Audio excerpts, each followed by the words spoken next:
আসসালামু আলাইকুম, টিউটোরিয়ালের পক্ষ থেকে আপনাদেরকে স্বাগতম। আজকের টিউটোরিয়ালে আমরা ইফেক্ট নিয়ে কিছু কাজ করব। অ্যাকচুয়ালি আমরা পূর্বের টিউটোরিয়ালগুলোতে অলরেডি ইফেক্ট নিয়ে কাজ করেছিলাম, বিভিন্ন ইফেক্ট কিভাবে দিতে হয় সেটিও আমরা দেখেছিলাম। তো কিন্তু আমরা সেগুলো নিয়ে আলোচনা করি নাই। তো আজকের টিউটোরিয়ালটিতে, আজকের পর্বে আমরা সেগুলো নিয়ে আলোচনা করব। এবং এখানে আমার একটি ওয়েব যে পেজটি ওপেন করে রেখেছি এবং সেটির মধ্যে আমি অপশন ক্লিক করে কি বলে সরি অল্টার প্রেস করে তারপর ডবল ক্লিক করলে এটি আমার লেয়ারে রূপান্তরিত হয়ে যাচ্ছে দ্রুত। আগে আমরা ম্যানুয়ালি করেছিলাম, কারণ আমরা অলরেডি এখন যথেষ্ট পরিমাণে এক্সপার্ট হয়ে গেছি। তো সেহেতু এখন আর ওই ম্যানুয়ালি করবার দরকার নাই, এখন আমরা শর্টকাটও এতে করতে পারি। তো কন্ট্রোলটি দিয়ে শিফট প্রেস করে, শিফট অল্টার প্রেস করে আমি জাস্ট আমার এই ইমেজটিকে এই মাঝামাঝি জায়গায় নিয়ে আসলাম, এন্টার দিলাম। তো এই হচ্ছে আমার ইমেজটি। এবং এই ইমেজটির মধ্যে ধরুন আমি যদি ড্রপ শ্যাডো দিতে চাই, এবং এটির মধ্যে যদি আমি কিছুটা ড্রপ শ্যাডো দেই, ফর এক্সাম্পল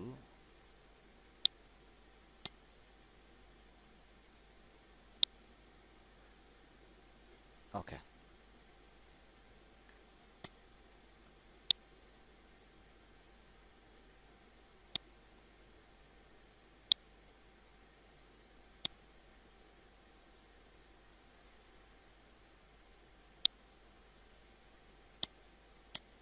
তো এখানে দেখুন আমি জাস্ট এগুলো বাড়িয়ে কমিয়ে আমার এই জিনিসগুলো করেছি, এবং এটির এখান থেকে আমার যদি কালার চুজ করার ইচ্ছা থাকে তো আমি সেটিও করতে পারি।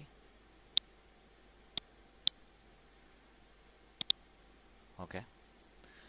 তো এইরকম ভাবে আমরা এখানে আমার ইমেজটির আউটলুকিং দেখতে পাচ্ছেন যে এখানে আমার একটি বর্ডারের মতো চলে এসেছে।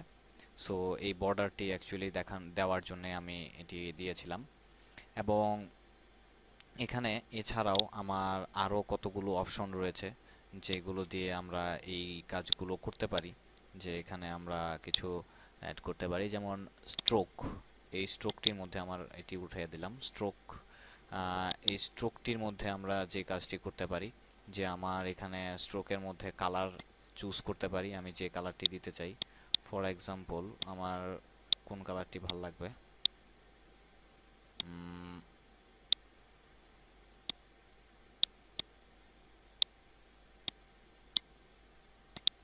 ওকে। তো সেটির সাইজ যদি আমি বাড়িয়ে দিতে চাই, এখান থেকে আমার ইনসাইড, আউটসাইড, এখানে কিছু অপশন রয়েছে। অপাসিটি, যে আমি কতটুকু অপাসিটি দিতে চাই, এবং এটি মনে হয় আমার অনেক বেশি হয়ে গেছে, তো সেটির মধ্যে 5 করে দিলাম। তো এরকমভাবে অ্যাকচুয়ালি এই কাজগুলো করা যায়, এবং এগুলো আমরা সেভ করতে পারি, এটা আমি আগেই দেখিয়েছিলাম। তো ওকে দিলাম। ওকে দেওয়ার ফলে এখানে দেখুন যে আমার যে ইফেক্টগুলো, সেই ইফেক্টগুলো যে যে stroke effect, drop shadow effect, সেই ইফেক্টগুলো এখানে শো করছে। এবং এখানে এফএক্সের একটি অ্যারো চিহ্ন রয়েছে, এটির মধ্যে আমি ক্লিক করলে সেটি মিনিমাইজ অথবা ম্যাক্সিমাইজ করা যেতে পারে। তো ফর এক্সাম্পল এখানে আমি আমার টেক্সট টুলসটি সিলেক্ট করে এখানে আমি লিখলাম যে ফ্রি এনজি বাংলা টিউটোরিয়াল, এবং কন্ট্রোল প্রেস করে এটিকে আমি একটু বড় করে নিলাম। আবার মুভ টুল দিয়ে ধরুন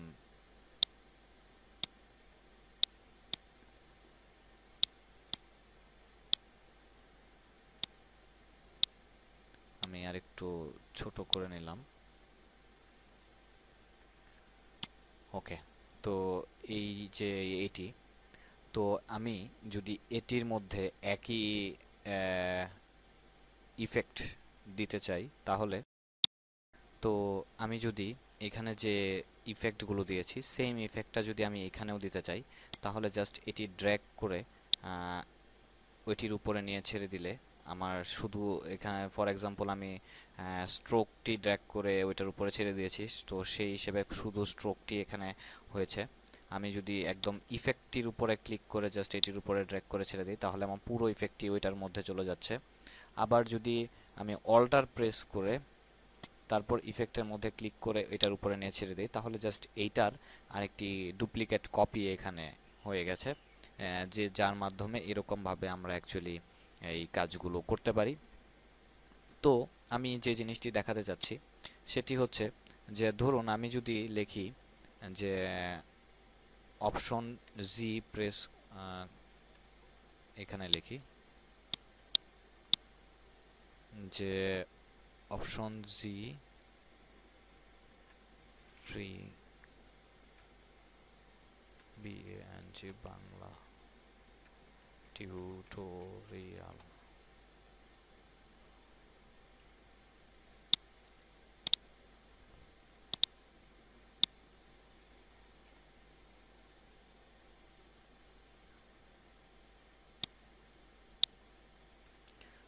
তো এখানে আমি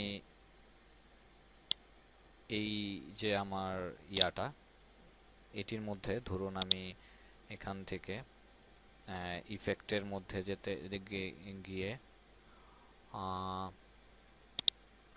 ধরুন ইনার, না এখানে আমি ইনার শ্যাডো না, এখানে আমি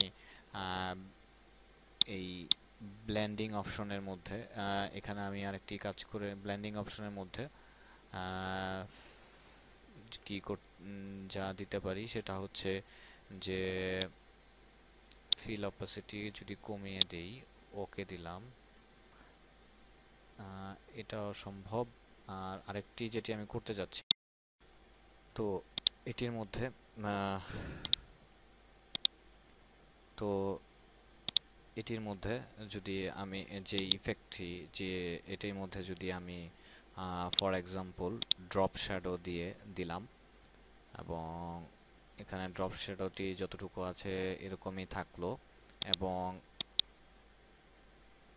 এখানে আমার ফিল অপাসিটিটি কমিয়ে দিলাম, ফর এক্সাম্পল এরকম থাকলো, ওকে। তো এবার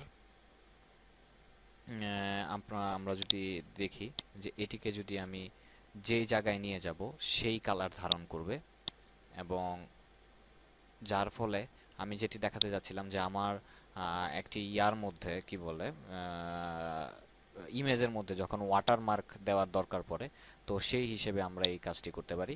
অ্যাকচুয়ালি এখানে যেটি করার সেটি হচ্ছে যে আপনার ফিল অপাসিটিটি বাড়িয়ে বা কমিয়ে দেওয়ার জন্য। আচ্ছা, তো এছাড়াও আমি এই ইফেক্টের মধ্যে যদি ডবল ক্লিক করি তাহলে আমার সেই ইফেক্টগুলো চলে আসবে, এবং সেটি আমি আমার ইচ্ছা মতো আমি সেটিকে চেঞ্জ করতে পারি। তো আমার এই ফ্রি বাংলা টিউটোরিয়াল, দুইটাই তো ফ্রি বাংলা টিউটোরিয়াল, আমি এটিকে ডিলিট করে দিলাম। আর এই ইফেক্টটির মধ্যে যদি ডবল ক্লিক করি, এখানে দেখুন যে আরও অনেক রকমের ইফেক্ট রয়েছে। হিউজ যে ইফেক্টগুলো নিয়ে আপনারা যদি প্রত্যেকটা ইফেক্টের মধ্যেই তাদের আরও কিছু এগুলো ঠিকঠাক এডিট করার জন্য কিছু অপশন রয়েছে, সেগুলো আপনারা দেখে নিতে পারেন। আরও হিউজ, যেমন এটির মধ্যে যদি আপনি স্ট্রাকচার অ্যাড করতে চান এবং এখানে যদি যান তাহলে আরও হিউজ পরিমাণে স্ট্রাকচারের ইয়া পাবেন, এবং আপনি চাইলে নতুন একটি স্ট্রাকচার অ্যাডও করতে পারবেন। ঠিক একইভাবে কালার এবং অন্যান্য আদার্স অনেকগুলো এখানে আছে, আপনারা জাস্ট এইগুলো একটু ঘাটাঘাটি করে দেখবেন যে এগুলোর মধ্যে কি। আর এরপর হচ্ছে যে আপনি মনে করেন যে এগুলো দিয়ে আমি এইরকম একটা ডিজাইন তৈরি করেছি, এবার আমি চাচ্ছি যে এই ডিজাইনটিকে সেভ করে রাখার জন্য যাতে পরবর্তীতে আমি এই ইফেক্টটা কাজে লাগাতে পারি, কারণ স্বভাবতই এতগুলো ইফেক্ট থাকার কারণে নিজেই কনফিউজড হয়ে যাই যে আদৌ কোন ইফেক্টটা সবচেয়ে ভালো লাগবে। তো আপনি এরকম ঘাটাঘাটি করে যথেষ্ট সময় নষ্ট করে একটা ইফেক্ট তৈরি করলেন, তো ইন ফিউচারে যাতে সেই ইফেক্টটা ইউজ করতে পারেন সেটার জন্য নিউ স্টাইল এবং স্টাইল রেখে আপনার যে ইফেক্টটি সেই ইফেক্টটি নাম দিয়ে এটিকে আপনি সেভ করে দিতে পারেন, এবং যদি পরবর্তীতে মন চায় সেগুলো আবার ডিলিট করতে পারেন। তো এই যে ইফেক্টগুলো আমাদের যে বিভিন্ন সময় কাজে লাগে তো সেই হিসেবে আমরা পরবর্তীতে এটি এখান থেকে ইউজ করতে পারি, এক নাম্বার কথা। দুই নাম্বার কথা হচ্ছে যে সেই ইফেক্টটি এইখানে স্টাইলের মধ্যেও আপনার যদি এইখানে স্টাইল অপশনটি না থাকে তাহলে উইন্ডো থেকে আপনি স্টাইল অপশনটি নিয়ে আসবেন। তো এখান থেকেও আমরা বাই ডিফল্ট তৈরি করে দেওয়া কিছু স্টাইল আমার ইচ্ছা মতো আমি চেঞ্জ করতে ইউজ করতে পারি। এছাড়াও এখানে আপনার কি বলে তৈরি করা হিউজ পরিমাণে কিছু স্টাইল আছে, এবং সে আমাকে এটির মধ্যে সিলেক্ট করলে আপনাকে জিজ্ঞেস করবে যে তুমি কি ওই ইয়াগুলো কি বলে যে রিপ্লেস করতে চাও কিনা। তো আমি রিপ্লেস করতে চাই না, অ্যাপেন্ড দিলাম যে ওইটির বদলে এইগুলাও যোগ হোক। তো এবার দেখুন আমার এই হচ্ছে স্টাইল, যে এক একটির জন্য এখানে বাই ডিফল্ট তৈরি করে দেওয়া কিছু স্টাইল এখানে রয়েছে। এবং ফর এক্সাম্পল এই স্টাইলটির কথা, যে এখানে কতগুলো ইফেক্ট সে ইউজ করেছে বুঝতেই পারছেন। এখানেও কিছু রয়েছে, এখানেও কিছু রয়েছে। তো ফর এক্সাম্পল আমার এই ইফেক্টটি জাস্ট অনেক কি বলে কিছুই বোঝা যাচ্ছে না। তো এইটাকে আমরা যে কাজটি করতে পারি সেটি হচ্ছে লেয়ার গিয়ে, তারপর হচ্ছে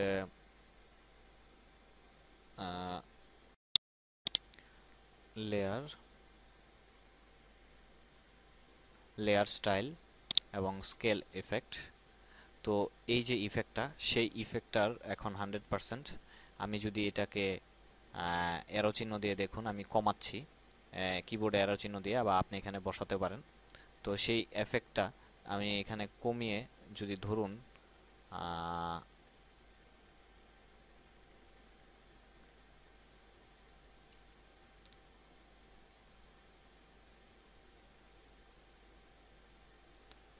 5% বা 4% নিয়ে আসলাম, সেই অনুযায়ী আমি আমার ইফেক্টটা এখানে ইউজ করতে পারি।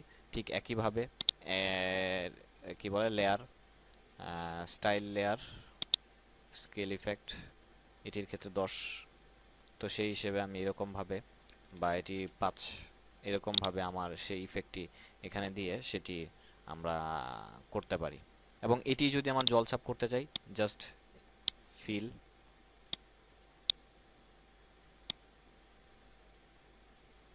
এবার দেখুন আপনি যেখানে নিয়ে যাবেন আপনার